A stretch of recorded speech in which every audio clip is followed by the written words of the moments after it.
Good morning. My name is Mike. This is the Aud Pod, and today we are lucky enough to be talking with Aaron Dowd. Aaron's been podcasting for quite a few years, and you may know him from The Podcasting Dude, but he's starting a new channel. Well, I guess he's just rebranding it, and it's going to be called Podcasting with Aaron. So let's go.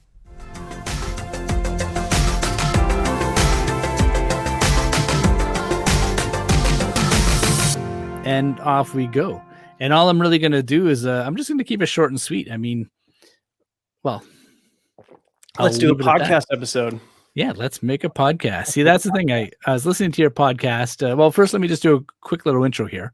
You restarted your podcast recently. So I have here on the Aud Pod, this is Aaron Dowd. And hello. His podcast is, you'll have to forgive me here. Oh, it used to be The Podcast Dude. And then this year I decided, you know what? I want to change the name to Podcasting with Aaron. Something simple. Do you want to give me a quick rundown on it? The show or the name change? The show. The show, it's all about podcasting. I got really into listening to podcasts back in 2008. And I've also been a musician for most of my life. Started playing drums when I was 12, and I just love sound and I love music. So when I discovered podcasts, I was like, wow, this is like anybody. It's almost like having a band. Anybody can do it, and you can talk about whatever you want. And it's just like a parallel form of self-expression. And I love this. And so I got curious about, what goes into making and publishing a podcast. And it was pretty complicated back in 2011 when I started looking into launching my first one.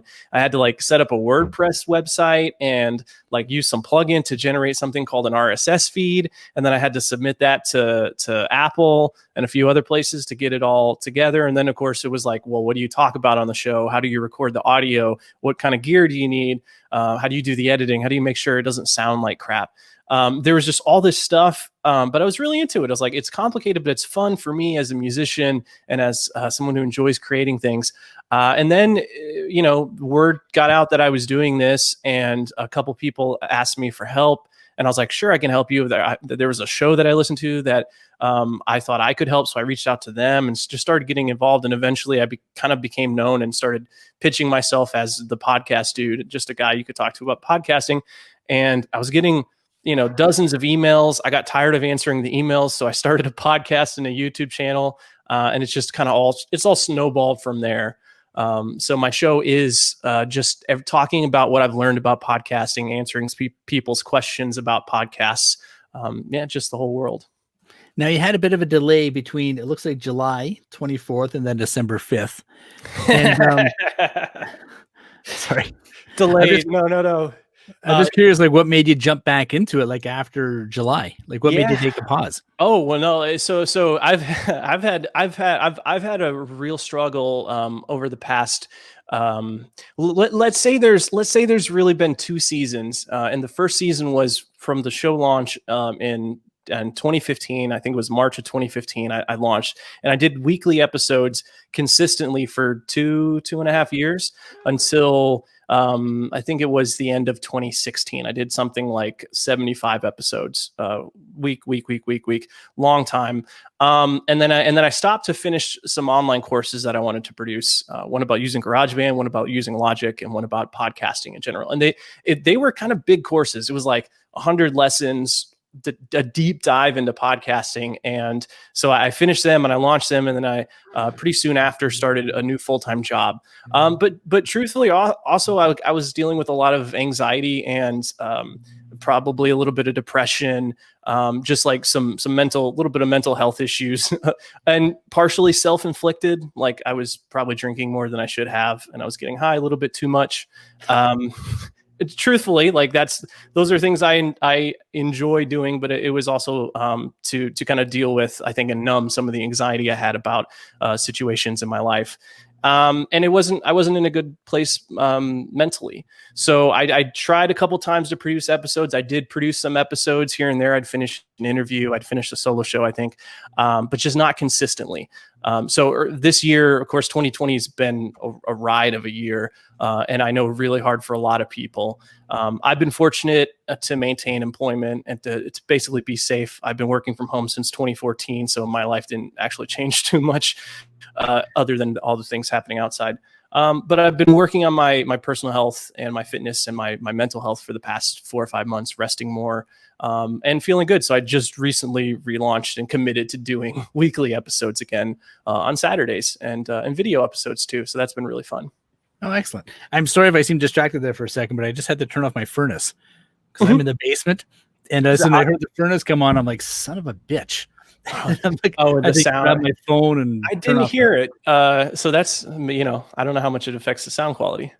Well, I don't think it affects it much. It's just, that's the thing about being a podcaster in your home is that all of a sudden you get these unexpected noises out of nowhere. Like my dog might start barking or the furnace might turn on or my kids will be home from school in about 3 minutes and then pandemonium. That's part of the charm for me. I don't like where there's a ton of background noise and it's distracting when you're trying to listen to someone talk. But the charm of like anything can happen at someone's house has always been kind of appealing for me when it comes to podcasts. Yeah, I enjoy it too. So what are you listening to for podcasts? And like, what are the ones that inspire you? Like your top 3 now? Like when you're working out, for example, you're probably listening to music. Well, I'm guessing. I don't know. But I listen to some, sometimes I listen to some like really deep, like economics podcasts, like the Lawfare podcast. I dig into that. I don't know. Sometimes I like brain stimulation, just listening to really smart people talk about stuff that I'm not that familiar with. I just always found it kind of interesting. My top shows right now, number 1 podcast and the one that's truthfully kind of inspired me to dive back in is a podcast called Deep Questions with Cal Newport. And Cal Newport is an author and a theoretical computer scientist who is just really on top of his game, really, really smart dude. And just like this calm, empathetic, intelligent voice that talks about productivity and how to live a deep, focused life, and not in the way that there's like there's the hustle culture out there that just encourages you to just grind and throw yourself at stuff and burn out basically. But he really advocates for a thoughtful, considerate approach to life. And it's just like, it reminds me of the kind of shows that I discovered when I first started listening to podcasts, which was just somebody who is passionate about something, talking about it and without big corporate sponsorship, although he does have sponsors now, but basically just an independent, just a person in their studio talking about something that they care about.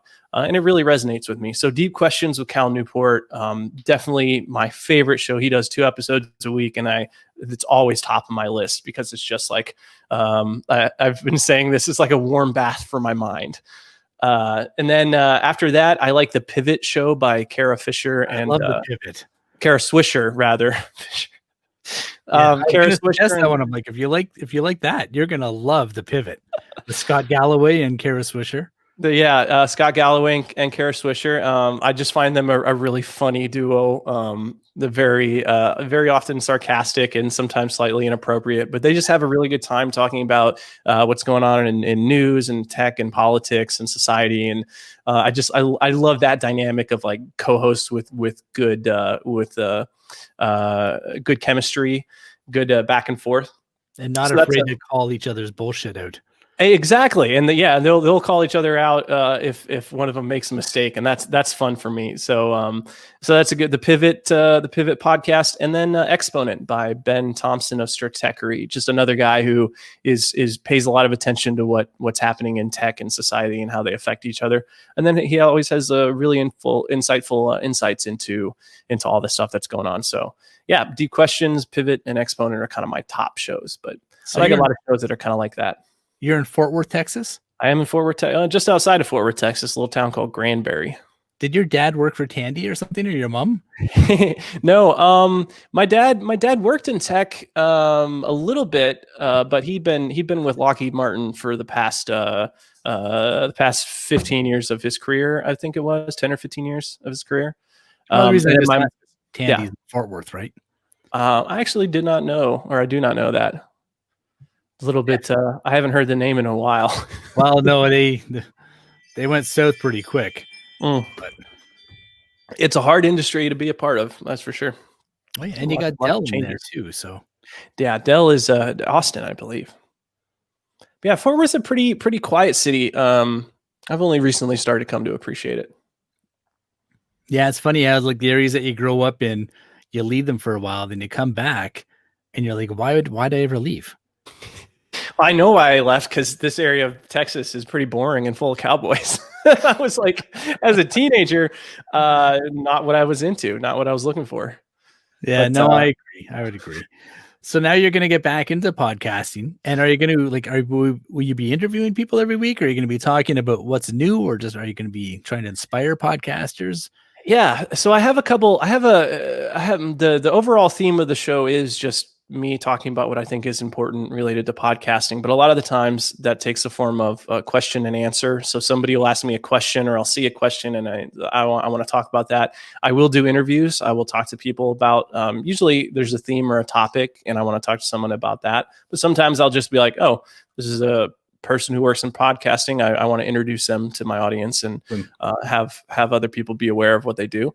But then I'll occasionally have like a news segment on my show, where I'm like, here's a couple articles I think you guys should check out this week.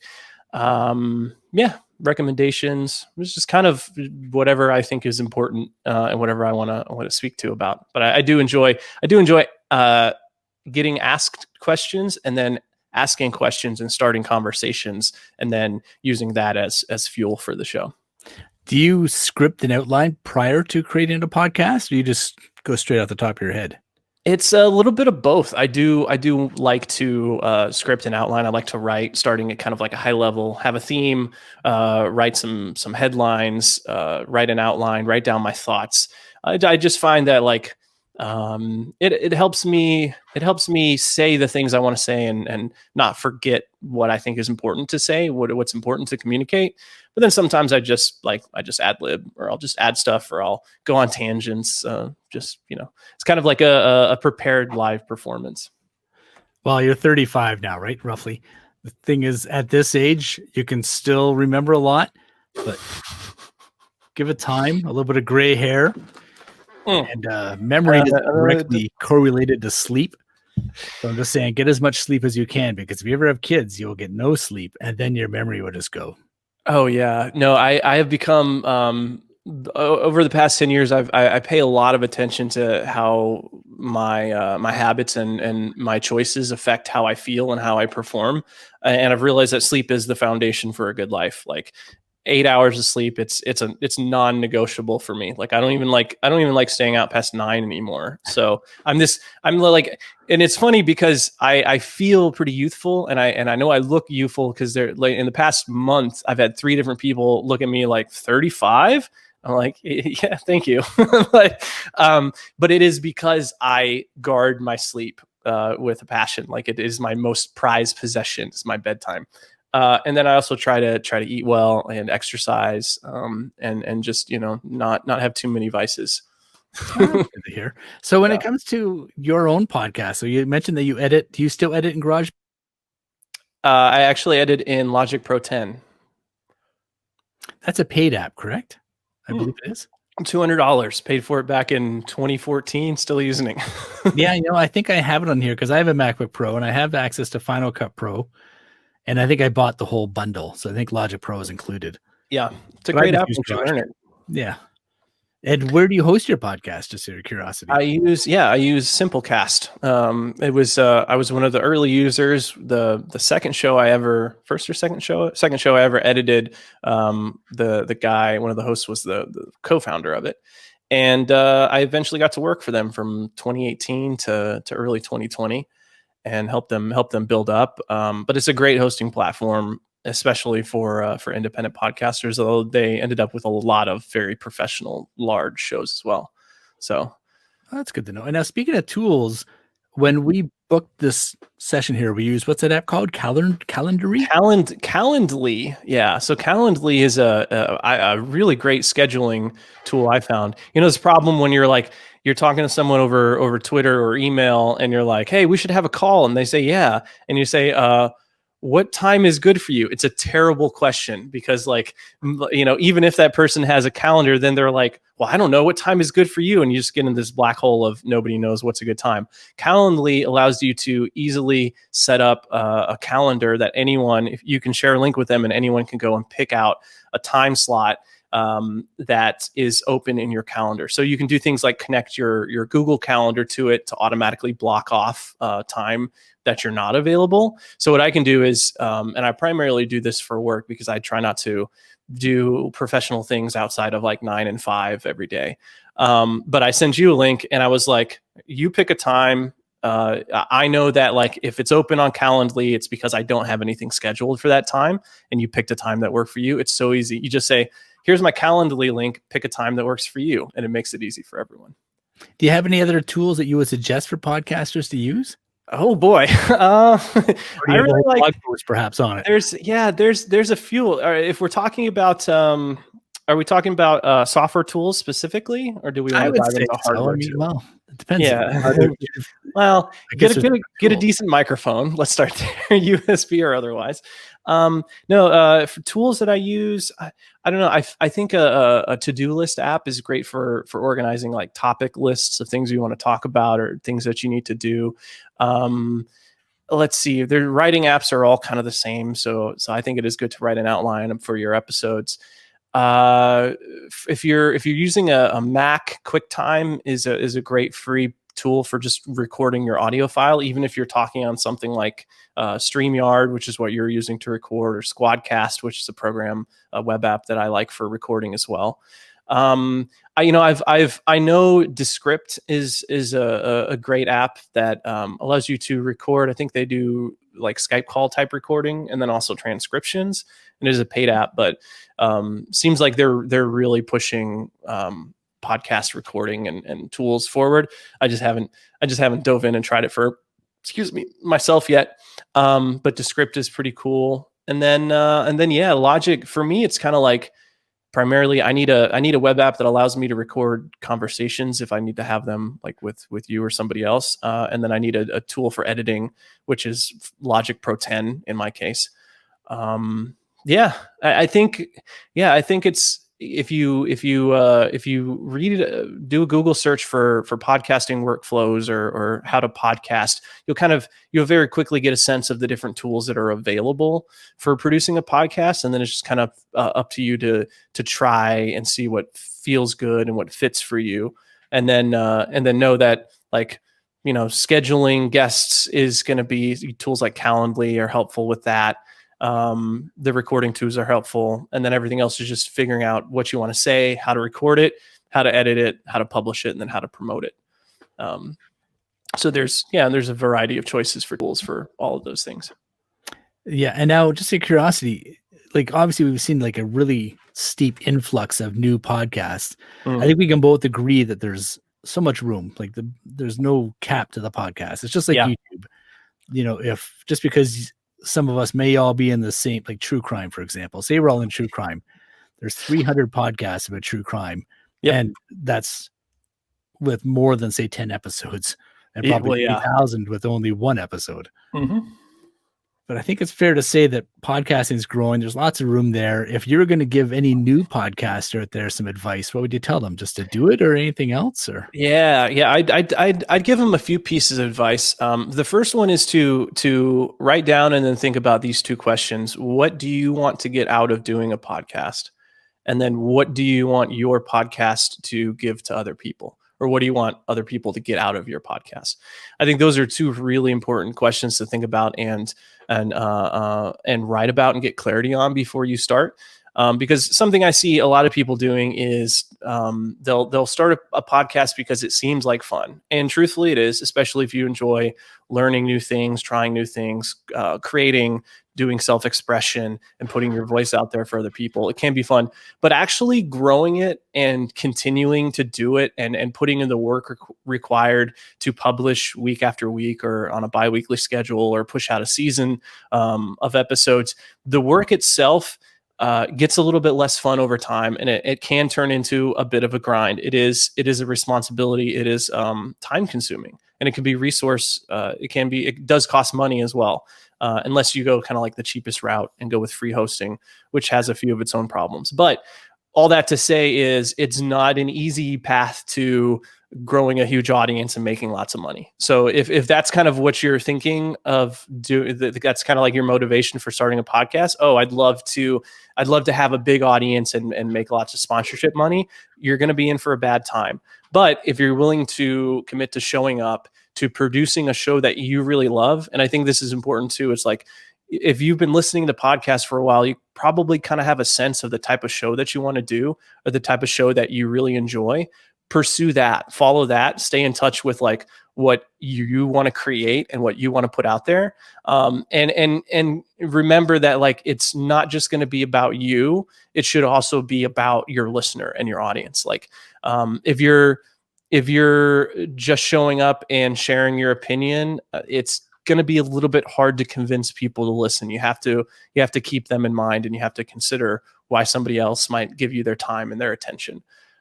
But if you want to grow a community of listeners, if you're willing to invest in your listeners and to try to show up and provide something interesting or valuable or funny to them, week after week for, years, then good things will happen. And the act of creating a podcast is in and of itself very rewarding.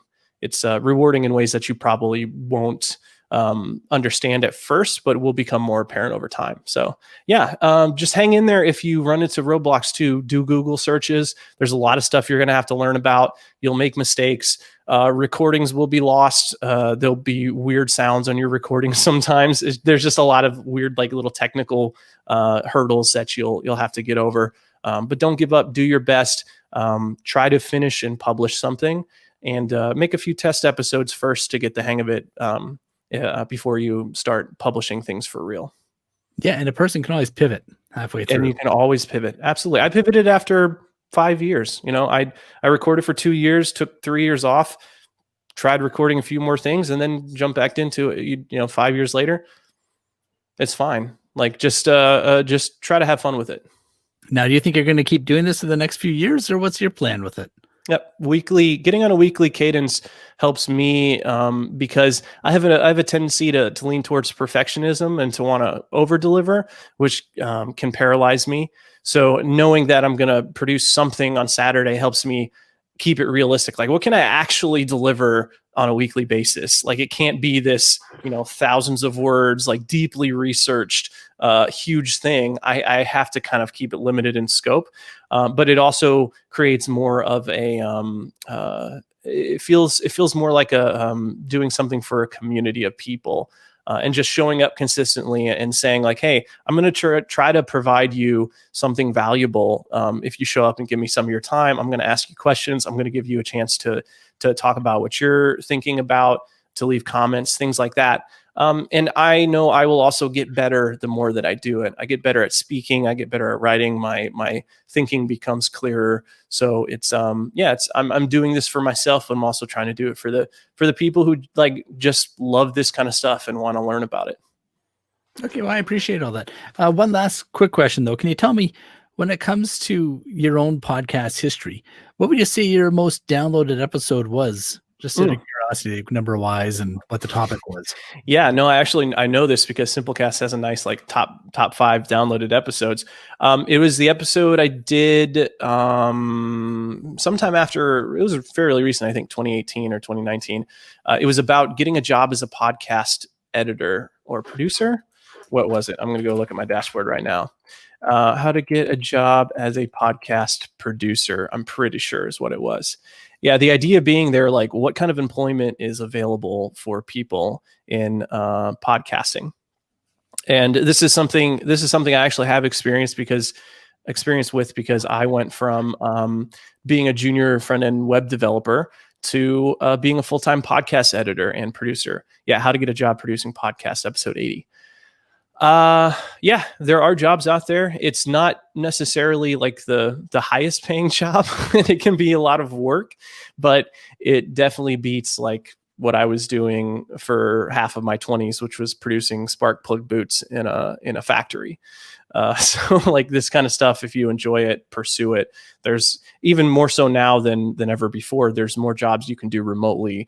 If you have a computer, if you have a webcam and a microphone and you're okay with talking with people and doing podcasting type work, there are opportunities out there. And I think I even gave some examples and linked to some job postings, although I'm sure they're not up to date anymore.